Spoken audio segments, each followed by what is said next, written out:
A little bit of snow last night. But hey, what I do here is I don't have a rooftop tent or anything like that. I keep it lightweight and simple. So this is a Kodiak tent, heavy duty canvas. It straps down right underneath here, real simple, all the way around. Got some windows here. There's a overhang up here.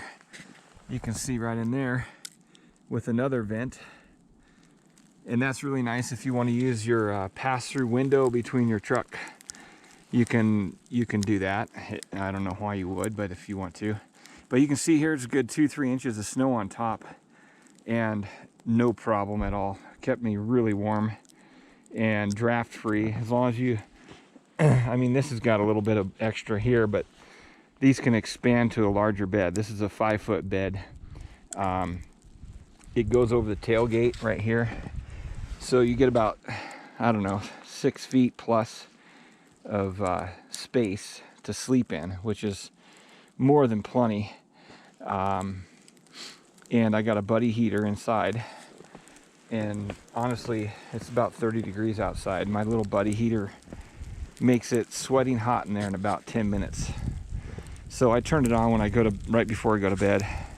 And then I turn it on right when I wake up, just for a couple minutes to warm up, to take the chill off.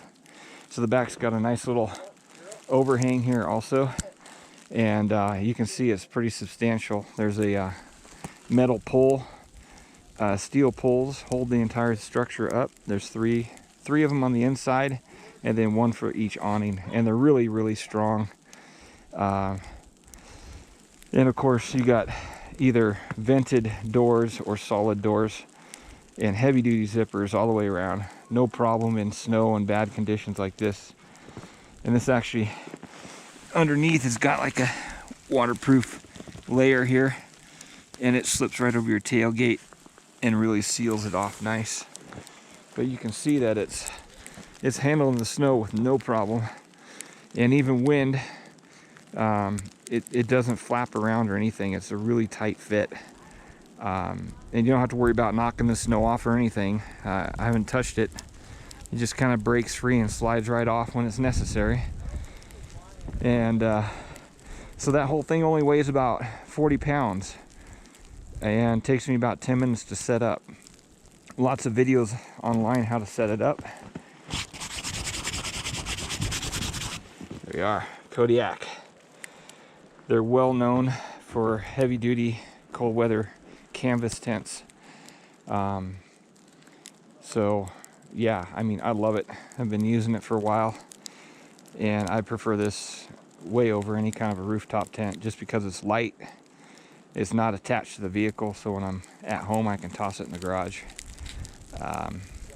And plenty of room in there to either, you know, stand up and move around, whatever you need to do.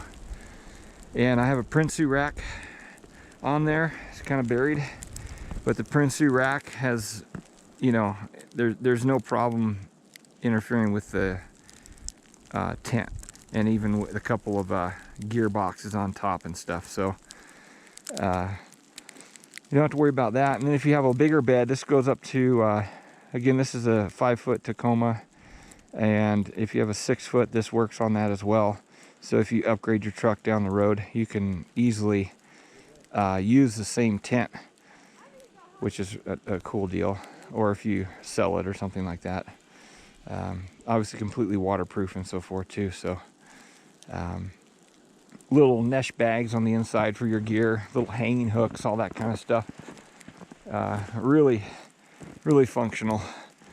And there's even videos online of guys driving down the street like 35, 40 miles an hour with this tent on. You can see it's not interfering with the wheel or anything. As long as, you know, you strap it down properly. So if you had to move your vehicle for whatever reason, mid-camp, you could do that. And just leave all your gear in there and just move it around. You know, it's no problem at all. Which is a really cool feature. So, you know, let's say a flood comes or something like that, you could just jump in the truck and move your whole entire camp. So there you go, Kodiak canvas. And good thing with the Tacoma is it has the attitude indicator on the dashboard. So when you pull into camp, you just kind of figure out where you need to put the rocks underneath the tires. In this case, a couple under the left rear and the left front. I rolled right up on those, checked the dash, and we are good to go. So there you go.